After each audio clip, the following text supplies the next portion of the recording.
Pledge. I pledge allegiance to the flag of the United States of America and to the republic for which it stands, one nation, under God, indivisible, with liberty and justice for all.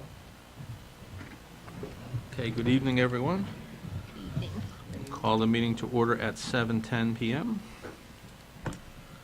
We'll start off with item number 3, public comment. Is there any public comment? State your name and address for the record. Jamie Brennan, 124 Bungay Road, Seymour. I rise tonight to express, my frustration and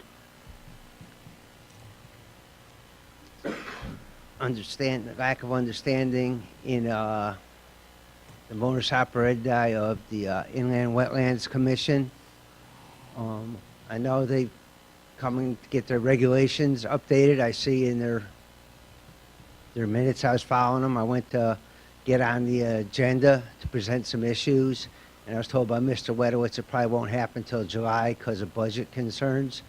There's been issues with the Kinneytown subdivision that I've been pursuing for 2 years.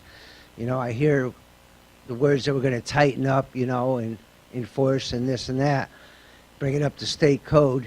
When we haven't even enforced the issues that we have, it would seem to me that we've set precedent and be lowering the bar.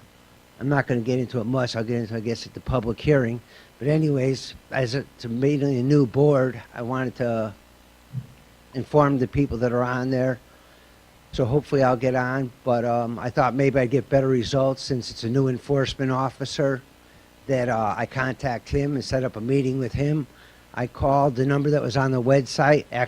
It was for Bob Looker, but Bob called me back the next day and gave me the phone number of Mr. Morganski. I left a message for Mr. Morganski that I was looking to meet with him regarding regulation updates and wetland issues to make him inform him. To his credit, he called me back the next day, told me he's not involved with regulations, and if I have any issues or want to talk to anyone, I have to go straight to the chairman, Mr. Wedowitz. The website says that you contact the enforcement officer. I was just curious if that's just for me or if that's the new modus operandi for the way the Wetlands Department works. Thank you. Is there any other public comment? Is there any other public comment? Is there any other public comment? Hearing none, we'll close public comment. Move to item number 4. Approve minutes from the May 3rd, 2016 regular meeting. Can I have a motion to do so? So moved. Motion by Nicole, second from Al. Is there any discussion? Hearing none, all in favor? Aye. Opposed? Abstained? Chair votes aye, motion passes 7-0. At this point, I'll entertain a motion to go out of order to item number 9. Can I have a motion to do so? So moved. Motion, motion by Len, second by Karen. Is there any discussion? All in favor? Aye. Opposed? Abstained?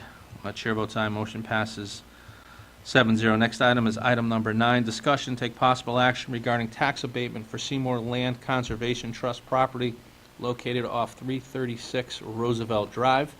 We have with us tonight Alex Stanka, the president of Seymour Land Trust, and Fred Stanek, who is counsel for the Land Trust. So at this point, I'll turn it over to Attorney Stanek.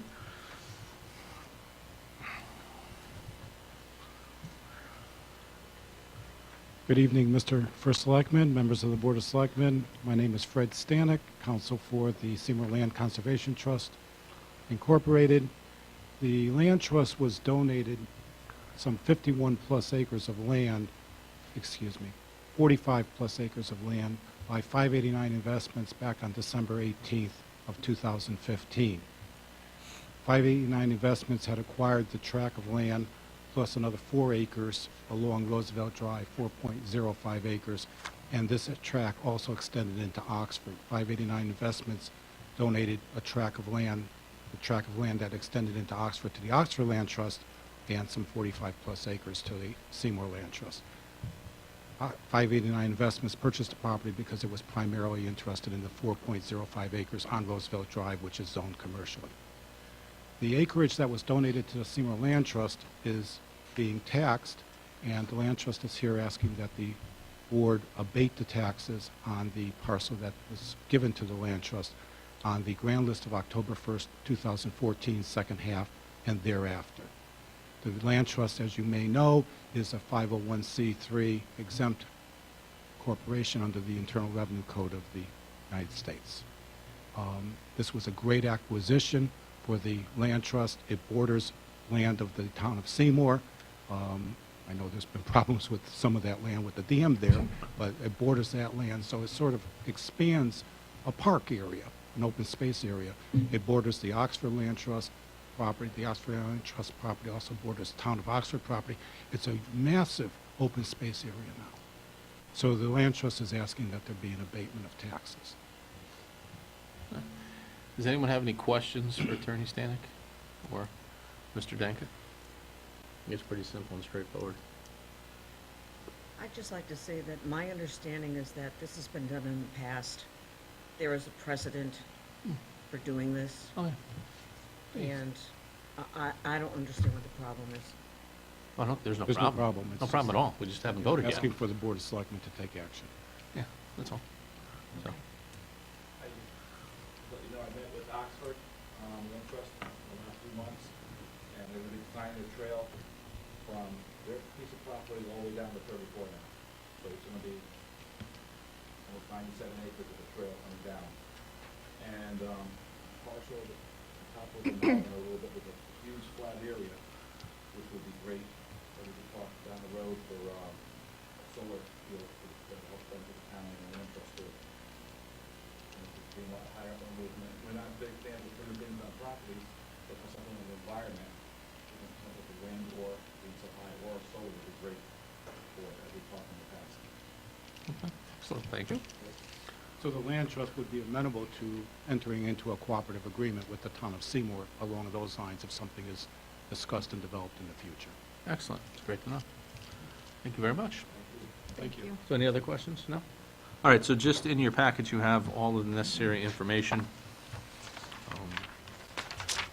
So all we're going to be doing is voting to abate the taxes that are outstanding, which the current amount, as of the last report given to me, is $7,202.38. That is the portion that will be given to the land trust. The remaining portion, as Attorney Stanek had mentioned, on Roosevelt Drive, that will remain taxable. If I may, Mr. First Selectman, we're also asking that taxes be abated on the grand list of October 1st, 2015, which will come due in January, and, July and next January. And then the land trust is going to be filing the appropriate forms with the assessor's office for the grand list thereafter, Okay. 16 and thereafter.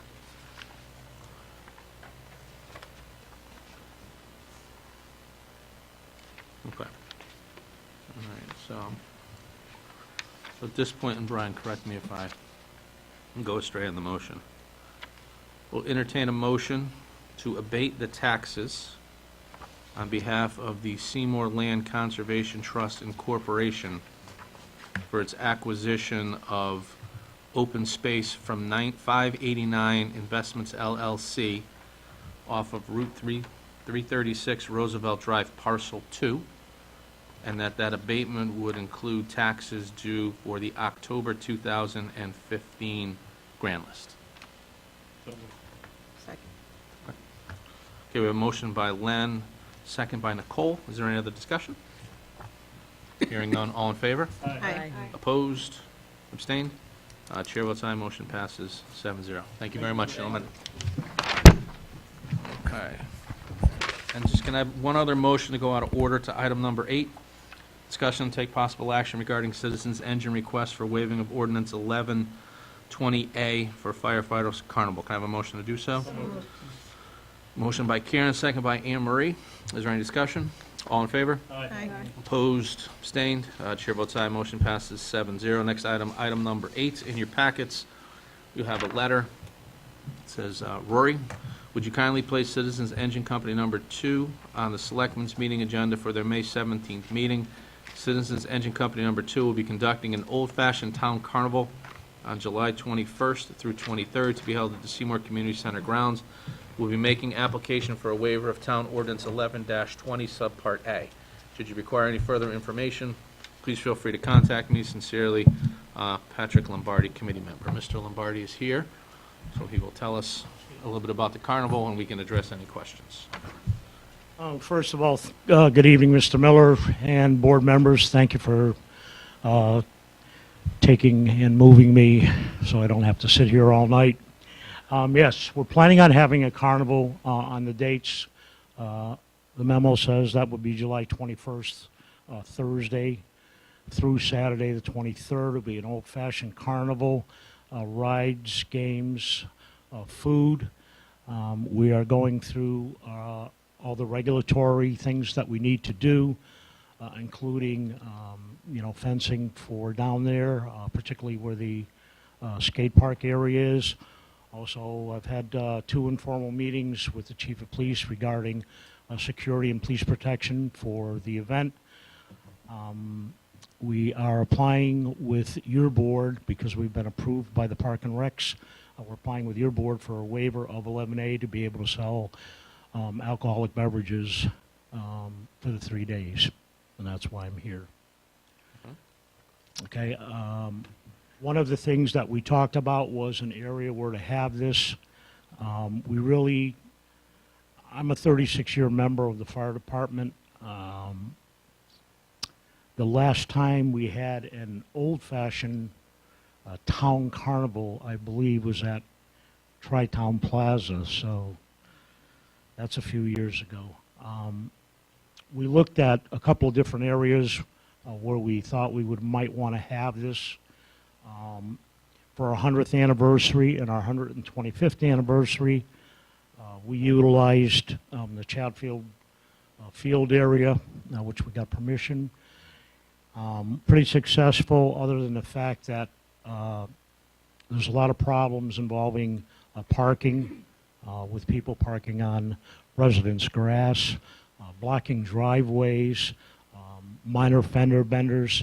So when we looked in totality of where we thought the best place would be, we thought of the community center with its, parking that's available down there. We're going to be contacting the church to see if we can use their lawn area.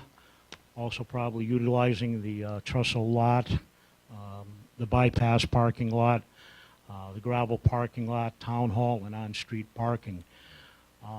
With some discussion that, people may not want to come and, walk if they can't find a parking spot. Well, I'll tell you what, I've been in the firehouse 36 years. We've been doing breakfast, and everybody says, when the bypass goes in, nobody's going to come to our breakfast. Well, guess what? Our breakfast went off real smooth, which just shows me that if people want to go to an event, whether it be an old-fashioned carnival, a breakfast, Memorial Day, or whatever, they'll find a spot to park. Do you have any questions? Len? Sure. Pat, thank you.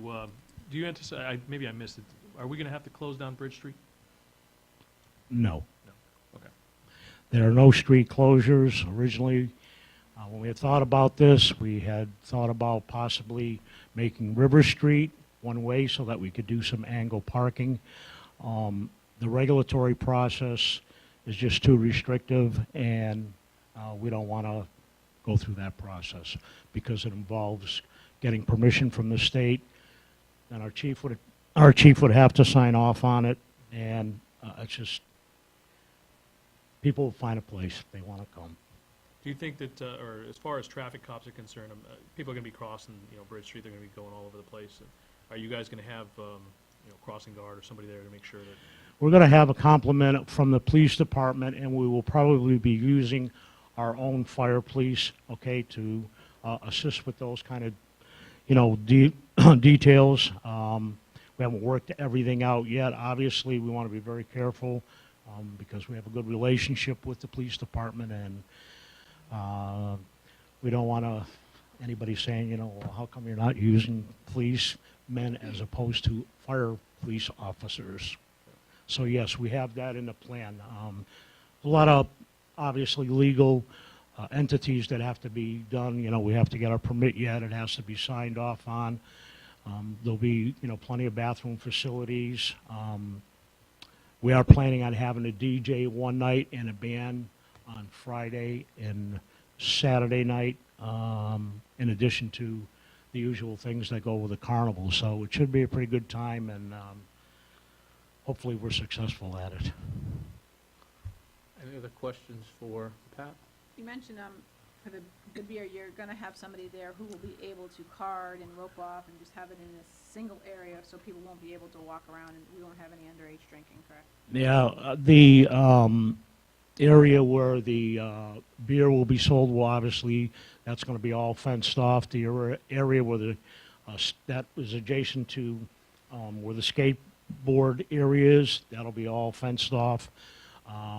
And again, with, you know, the supplement of the fire police officers and our regular staffing, the chief hasn't given me the number yet. I said, look, I don't really care what the number is. We know we need them. If you tell me it's going to be 2 per night, it'll be 2 per night. If he tells me it's 3, it'll be 3. But those are the kinds of things that they will be looking at to make sure that we don't have any problems. Any other questions, comments? I was looking forward to this. I've been Yeah, going to me Beacon too. Falls Carnival my entire life. It'd be nice to have one in Seymour for a time. So, And Pat, obviously you cleared this at the community center, so they're, Yes, we we got permission back in February from the community center to use those grounds. As a matter of fact, we hadn't received the letter, so we got concerned and we placed a couple of phone calls, and we finally did receive the letter. I guess there was just a little miscommunication in getting it out and whatnot. So right now we're in the regulatory process end of it, and that's why we're coming before your board first, before we file our application with the Consumer Protection to sell alcoholic beverages, which will be probably limited to just, it's beer at this point. It might be beer and wine, but I'm going to say beer for the record. okay. Very excellent. Brian, any comments from you? No, this is after you can take under section 1120, and you can approve the waiver of the no liquor property parks ordinance under such conditions as retail being appropriate for the protection of the public, and adequate public protection must be paid for by the applicant. Described by the chief of police. This is my next discussion already. You'll be here at the time. Okay. Just one more thing. You know, obviously, we will carry all necessary insurances for this event. Pat, I have one more question. Is Go this ahead. a fundraiser, or is this something maybe the fire department's looking at doing? No, this is a fundraiser for citizens. Okay. At this point, then, I'll entertain a motion for the waiving of Town Ordinance 11-20 Subpart A to allow Citizens Engine Company Number 2 to hold an old-fashioned town carnival on July 21st through July 23rd, pending all legislative approvals. so I'll moved. move second. A motion by Len, second by Stefan. Is there any discussion? Hearing none, all in favor? Aye. Aye. Opposed? Abstained? Chair votes aye, motion passes 7-0. Thank you, Pat. Okay, at this point, we'll go back into order, and we'll move to item number 5, presentation from the Connecticut Economic Resource Center. Mr. Masori. Freddie Torrey, Town Economic Development Director. Thank you this evening we're here to discuss the market feasibility study that we hired the consultants at CERC to facilitate for the town.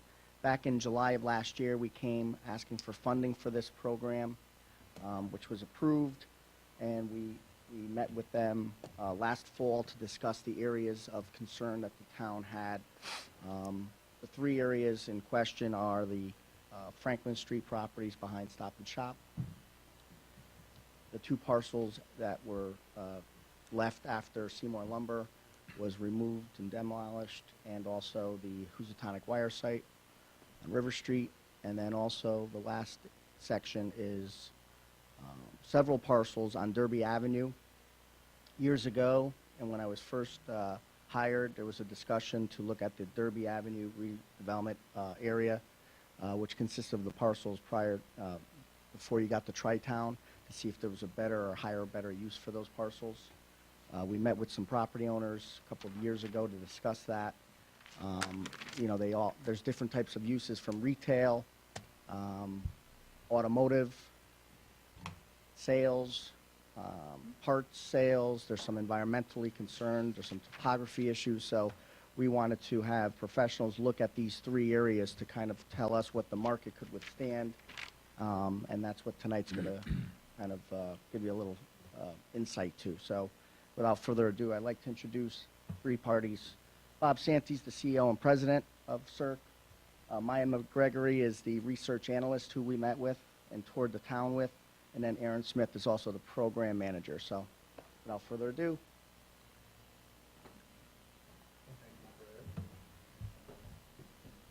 For Selectman Miller and members of the board, I'm Bob Santy, the president and CEO of the Connecticut Economic Resource Center. I want to start giving you a little bit of background on CERC in case you don't know us. We are a not-for-profit that was created about 25 years ago by the state of Connecticut in partnership with the state's utilities. The idea was to help the state grow the economy through business attraction, business retention, and other activities to grow the state's economy. You might wonder how we've done over 25 years.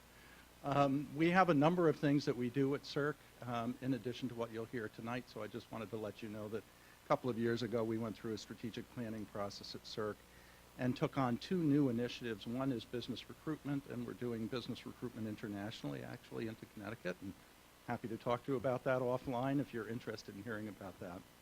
The second was to develop a municipal services practice. We've always worked with towns in the state, but what we'd recognized is that there was a need to build capacity to do economic development at the local level. So we've actually hired a vice president of municipal services, and we have a number of people on the staff with different skill sets, two of whom you'll hear from tonight, that allow us to do a number of things for towns. So we're pleased to have been able to work with you on this project, so thank you for that.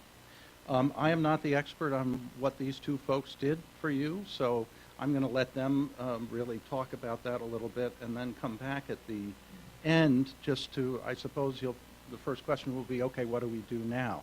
So I want to talk a little bit with you about that once you hear from Aaron and from Maya. And I think, Aaron, you're going to take the first shot, right?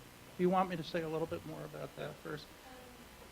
So there are a number of approaches we can take to a process like this. And we actually looked at a number of different things. We looked at the demographics of the market. We looked at commuter patterns in and out of town. We look at something called leakage, which is how many people in town are actually buying things out of town, when if you had something in town, they would be buying it here. So there's a whole bunch of different ways of looking at this. So we looked at many of them, and that's what you're going to hear from Aaron and Maya. Thanks. Everybody can see okay? Good evening. Thank you for having us tonight. Just a quick overview of the sites that we reviewed for the feasibility study. The first parcel was 15 Franklin Street, which is currently being occupied by the Haynes Construction and Development Group, which also includes the 38 Remond Street. The second parcel is 109 River Street at the intersection of 79, 101 Bank Street as well. Right now it's being surrounded by a cemetery. It's across the street from the Naugatuck River and walkability to the Greenway. And the parcel 3 is 600 and 842 Derby Avenue, which is it's a stretch of land and different companies and businesses along a long stretch of road leading up to the Tri-Town Plaza. Next slide. Okay, so as Bob mentioned, one of the as Bob mentioned, one of the things that we do first is just some demographic analysis. So in our demographic research, we found a lot of things that you've probably already observed. With over 16,000 residents, Seymour is the 67th largest town in Connecticut, but it's the 10th smallest town in the county. So there's that. Seymour is also a very family-oriented community. About a third of households have children under 18. We also found that there's a lot of full-time residents. And Seymour also has an aging population, much like the state of Connecticut. But the median age is a little bit closer to 41, so that's something to consider. Those with less than a high school degree pretty much make up the top 23% of earners in the town. Followed by that are those with a graduate degree or higher.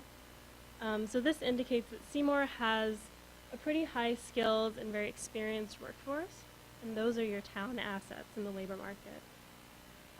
That being said, about 90% of Seymour residents are pulled southward for employment. So, yeah, people commute mostly to Stratford. Sometimes people go even further down to Fairfield County. So the next thing we look at are economic trends. So this slide will really give you an idea as to what advantages Seymour has and what the opportunities that are present here that Seymour can capitalize on. So education, healthcare, social assistance, and manufacturing. 42% of the Seymour residents are working in these sectors, and that presents a great opportunity right now. CERC generally is very involved in the site selection process. We attend trade shows. We establish relationships with site selection consultants globally. I personally have relationships with corporate real estate executives from a number of different companies. Advanced manufacturing right now is really where a lot of our focus is right now in terms of the state of Connecticut, what we're focusing on. Connecticut as a whole has historically had the infrastructure and the bones to support manufacturing. That's what Connecticut has a history of doing, is manufacturing. So there's a strong history there. This presents a great opportunity for Connecticut and Seymour in particular to capitalize on the skill sets that the residents, as well as along with the rest of the residents of Connecticut, already have. Our discussions with a lot of these companies, just for instance, I had a conversation with the economic development director of Lockheed Martin a couple weeks ago, and she was discussing basically what their needs will be over the next 20 years. Over the next 15 years, we all know baby boomers will be retiring from the workforce. That's about 1 million leaving the work, 1 million people, over 1 million people leaving the workforce each year. They've already identified their problem as not having their workforce to take over these positions that will open up. Now, Connecticut, being very heavily engaged in the aerospace community, the defense, advanced manufacturing, we have basically the bones and the infrastructure to capitalize on the next generation of the skill sets that are needed in order that these companies are looking for. One of the things that we'd like to highlight and say is that because Seymour already has a great deal of people who are well-versed and trained and just understand manufacturing components from a conceptual level, it presents a great opportunity for them to capitalize on collaboration with certification programs to produce and to help people transition from the skill sets of yesterday to what's being required from these companies who are actually looking at locations to relocate to and to open up manufacturing locations of the future. Right now, what we're hearing from all over is that labor force is driving where companies locate. It's not cost, which is why we're seeing a lot of relocation and reshoring. Some people might call it right-shoring back to the shores of the U.S. Because for one, we have very sustainable energy. The cybersecurity is pretty much top of the line. We're taking that very serious. And the workforce is here. The educated workforce is here. So in closing on this slide here, it's very important to keep in mind that Seymour has the bones to make a very easy transition into the skill sets that are required for these companies that we're engaging with today.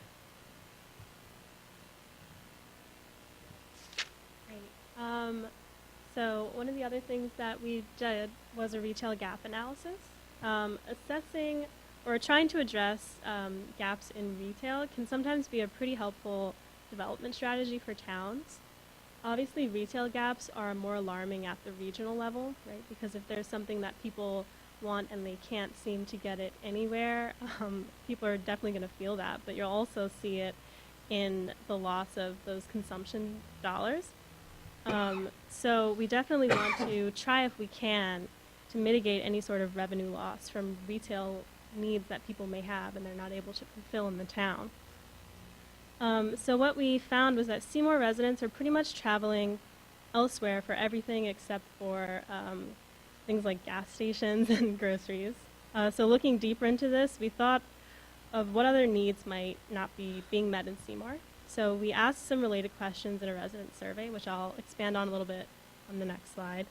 But it turns out a lot of residents are traveling up to 30 minutes for things like emergency medical care, entertainment, and other types of like clothing shopping and things like that. So if you'll see on this map, we see a pretty heavy concentration in Derby, and we know there's a hospital there, but also New Haven and Shelton and Bridgeport. And as I noted earlier in the demographic section, there's a lot of families with children, and the population is aging. So we might want to reconsider, and say, okay, well maybe we can fulfill fulfill the need and bring medical care or something like that closer to residents. So to talk more about the resident survey,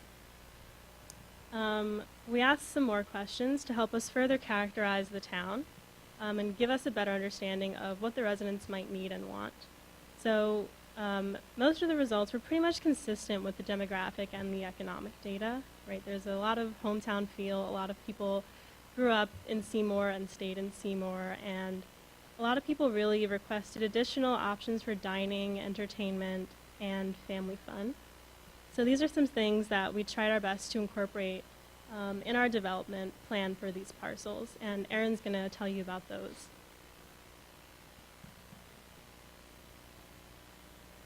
So the development potential for Parcel 1, mixed-use residential and retail could be it's very feasible to have something there at that parcel. Number one, what that'll do is that'll increase the density around that area, which will support the retail in itself.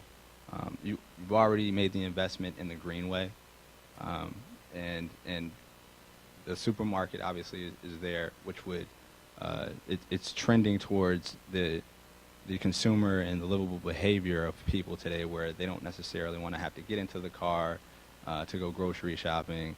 If they can live, eat, play, shop where they live and work, that's very appealing to people nowadays. So that's Parcel 1. Parcel 2, the dining and entertainment potential there, again, sort of feeds and it would live basically based off of the population density that a mixed-use residential component would provide. You'd already have the population density required, so it'd be a walkable area. People would be downtown. It's just enjoying the aesthetics of what Seymour has to offer and what it's offered traditionally. Things like the carnival. So it really presents a nice opportunity there at that parcel. Now, Parcel 3, I think we had a lot of fun with this parcel, but urgent care facilities is very important now. I mentioned the boomers aspect of it, and the last slide that Maya showed you basically talked. I don't know if you caught it, but most of the people are getting their health care are having to travel to either New Haven, Derby, surrounding towns, and as people are needing more health care and just access to services, we really tried to think about what someone would do if they had a minor injury. Do you pack up the child, drive all the way to New Haven for, say, a broken finger or a sprained ankle? It's just inconvenient. And with the aging population, things have to be more accessible. They have to be easier for people to get to. Otherwise, it's just unattractive. to be here. It's because it's inconvenient. And the community college collaboration, for one, it's a very, very strong opportunity for you to capitalize on. So you have Bridgeport to the south, you have Waterbury to the north of you. That puts you in a strategic position to basically capitalize on the populations of those two metro areas. And right now, what companies are really looking for in terms of location, they want to know where their employee base is going to come from. So they're really looking at locations that are taking STEM services and STEM curriculum very serious. You know, they want to know that your town is supporting science. They want to know that the town is supporting technology. They want to know that it's supporting engineering and mathematics. And right now, they're even incorporating an A into the STEM practice, and they're calling it STEAM now, because they need to incorporate arts and design, right? So not only do we need the workforce to understand how to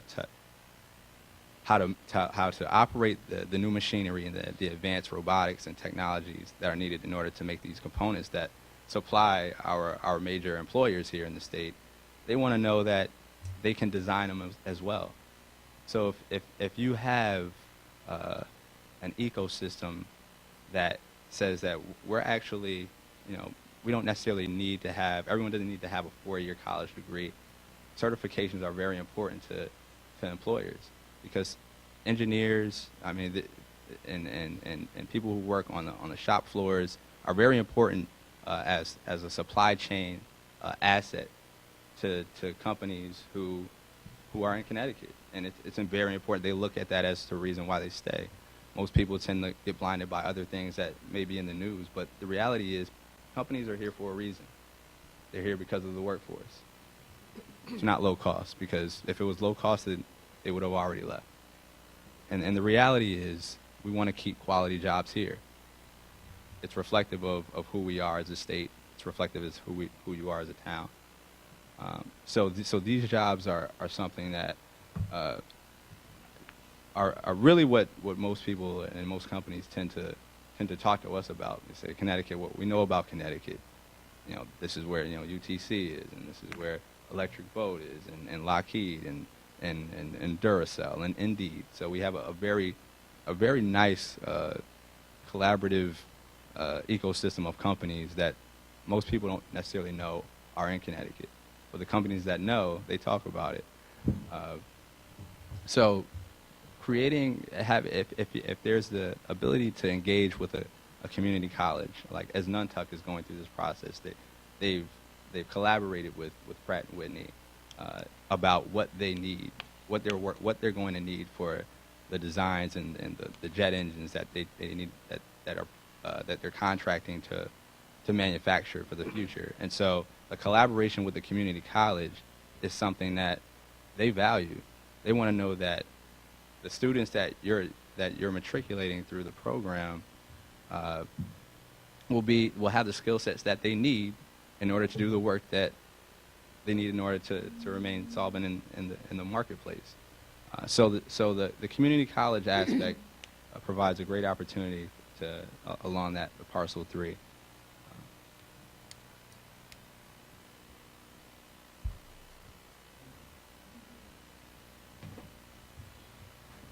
So just to wrap up, and hopefully we'll be entertaining some questions as well.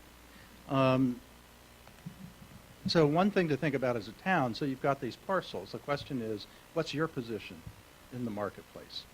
How do users of these properties perceive you? What's your regulatory process? If somebody were to ask a commercial broker or a land use attorney, I have a 50,000 square foot project, where should I put it? Would they say Seymour? So part of this is to position these properties in a way that it makes it attractive to a potential user. The other thing is the owners, I know I asked Fred earlier, or any of the owners here tonight, I guess they're not, obviously engaging the owners on this piece of work and making them see the value that this could bring to their property is a critical next step. Get them on board on actually making their properties much more productive than they currently are. So those are just a couple of things I'd say.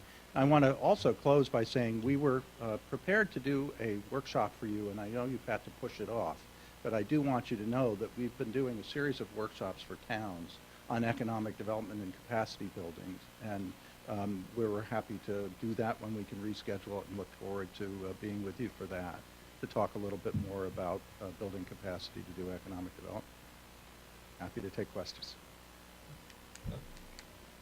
Yeah, just a great presentation. Thank you for being here and bringing this information to us. This is something that I know that people of this town have been looking for. Try to give us some good direction. We have an Economic Development Commission and an excellent Economic Development Director who has done a great job.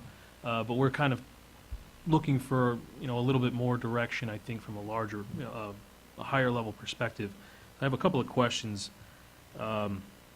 First off, just kind of logistically, did you guys happen to look at what the students in this area, particularly in Seymour, are actually doing when they go to college? What are they looking for? Are they looking to do, to go into engineering and manufacturing? Are they interested in this kind of thing, is what I'm saying?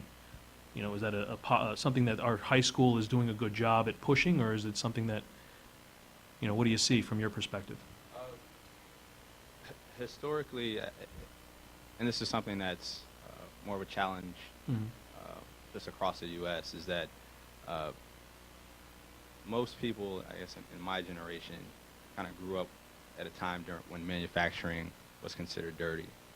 And so what's happening right now is that the locations and the community colleges and the school systems that are doing a good job right now are the ones who are communicating to residents that manufacturing isn't what it was. Right now, some people will tell you that you could just about eat off of a shop floor in some manufacturing operations because they're using advanced technology, computers, robotics, and there's some regulatory standards that they need to pass as well in order just to remain open. And so what's happening is that they're saying right now, if children aren't really being introduced to engineering, mathematics, and what it means to be involved in manufacturing, just at an elementary school level, then what happens is they'll start to lose interest or not even have the interest or be exposed to what manufacturing is and the type of lifestyle that they could live if they have a manufacturing job. So there are some locations that are doing it better than other locations, but the key is making sure that your local community college infrastructure is actually producing certificates and certifications that meet the requirements of what the companies what the skill sets that the companies need. What's happening in most cases is that sometimes the community colleges are just creating these curriculums without consulting the companies who they think they're going to be serving. And that's really where an opportunity is lost, because they graduate the students and they think they have these skill sets, and now says, well, we don't need that, we need this. And so the opportunity is there. I'd like to add that when we presented this data, one of the things that Fred pointed out was this little drop in the young population. So we noticed Seymour is having a difficult time retaining its younger people. So this sort of rebranding that Aaron is talking about would definitely be really helpful for Seymour to retain that younger workforce.